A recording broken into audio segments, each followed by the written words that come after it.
Get back on Knowledge Reacts. Make sure y'all hit that notification bell if you rocking with me. I got more footage from this Travis Scott concert in hell. All right, let's check this out. Let's go. Find the following video disturbing. Viewer discretion is advised.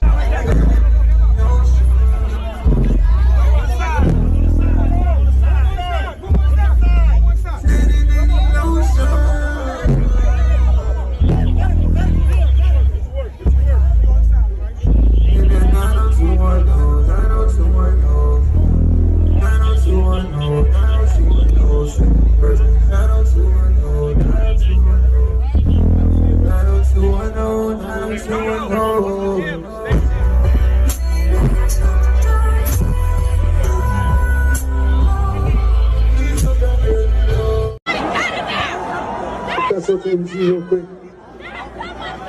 Chase me, let's do it.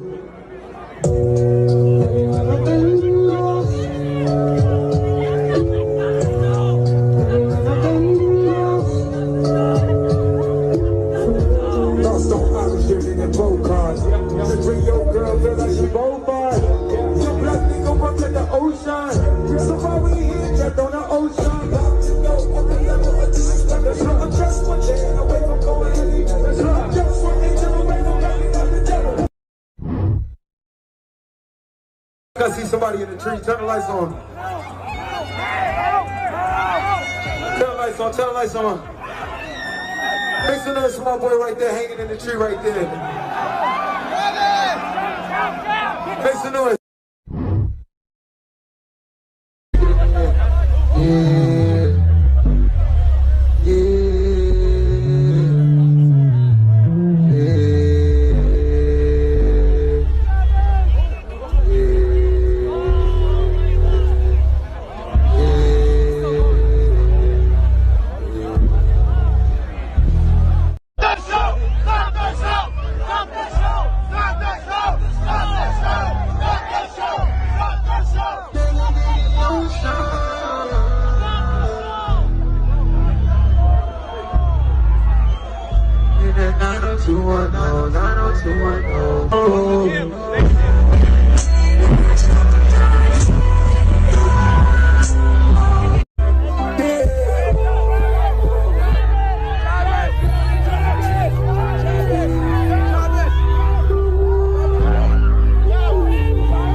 Jah turn the flame night.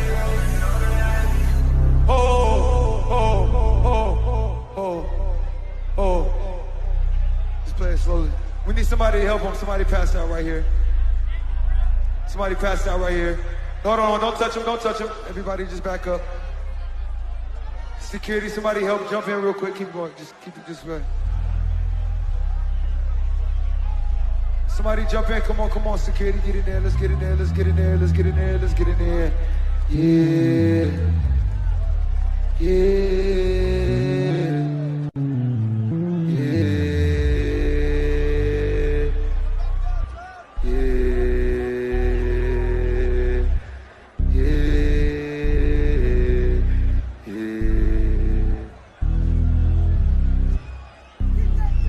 Standing in the ocean.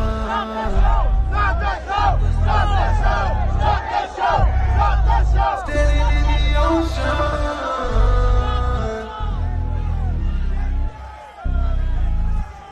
In that 90210, 90210, 90210, 90210, second verse, 90210, 90210, 90210, 90210.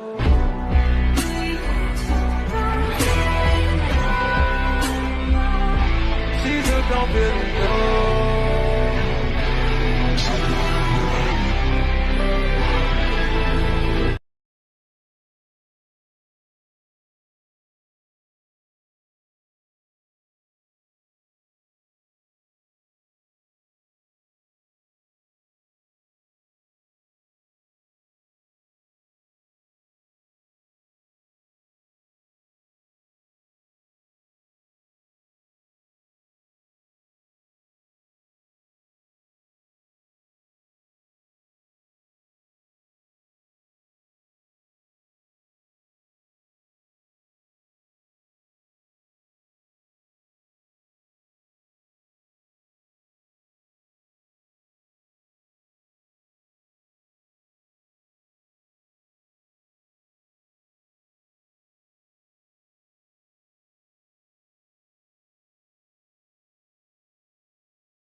literally like in fucking hell, bro. Like, it felt like we was in a concert in hell. You couldn't breathe. You couldn't see. Like, just imagine all the people they gonna find tonight who was in that crowd, who nobody could see, who nobody could hear, who passed out, and everybody was just trampling on top of them the whole fucking concert. Like, I'm thinking it's probably gonna be like at least 100 people who dead tonight. Like, I kid you not. Like, in the VIP section, it was so many bodies laid out.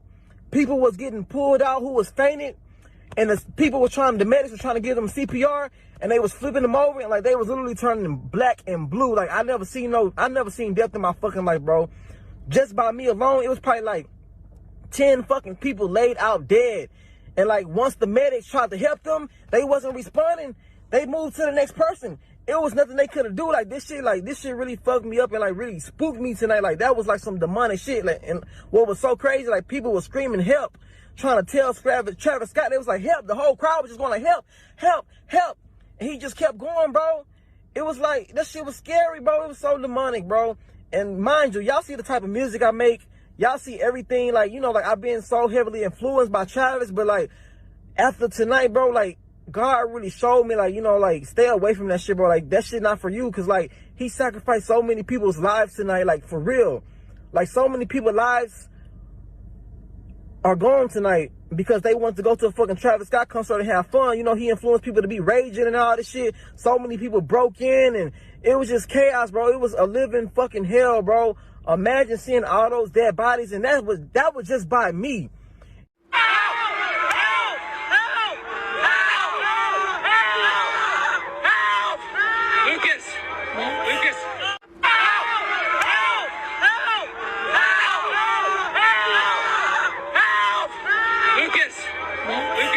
Please. Madeline Eskins. Can you spell it for me just to make sure we have the correct spelling? Madeline So tell me about your experience at the concert tonight, you know, starting just before this happened.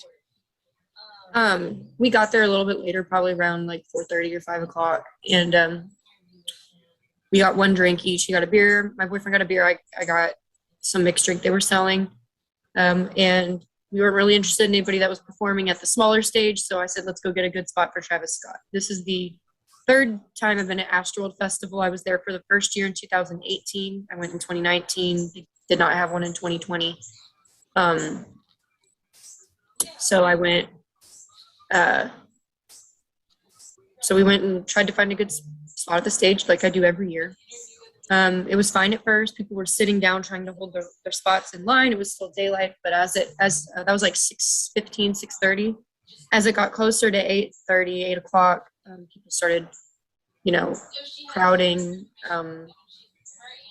got kind of tight, got kind of packed.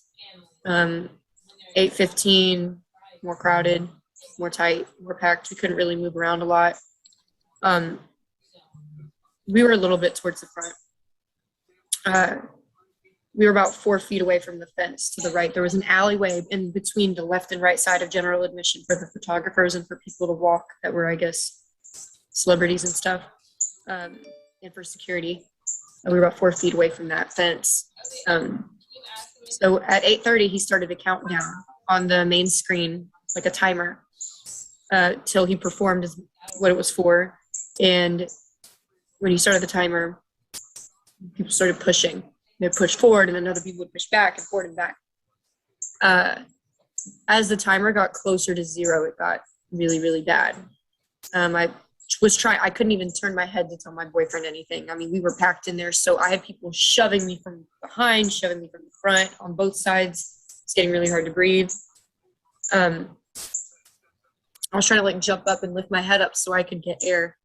And whenever he started performing, I looked at my boyfriend. I tried to look at my boyfriend. I only got about this far. And I told him, I said, we have to get out. We have to get out. And he said, we can't. Because we couldn't move. We could not. You couldn't go forward, backwards, to the side. You couldn't do anything. The only way to go was up. I remember I was about to tell my boyfriend to tell my son that I loved him, because as it went on, it got to the point where I was like, I'm going to die. Like, I really, truly thought that I was going to get crushed to the point where my trachea was going to get crushed, my chest. I thought I was going to die. And I noticed he looked really bad. His eyes were rolled in the back of his head. He was completely limp. He did not look good. I asked the security guard, I said, have you checked the pulse on this man? He said, I don't know how to do that. He's like, please help. So I checked the pulse. I did not feel a pulse. His eyes were rolled in the back of his head. His pupils weren't reacting. I shined my flashlight in there.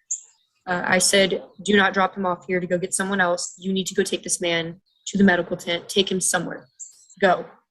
I cleared the way. Another security guard overheard me say, because at first, before I told him that, let me rewind. I told him, I was like, I'm an ICU nurse.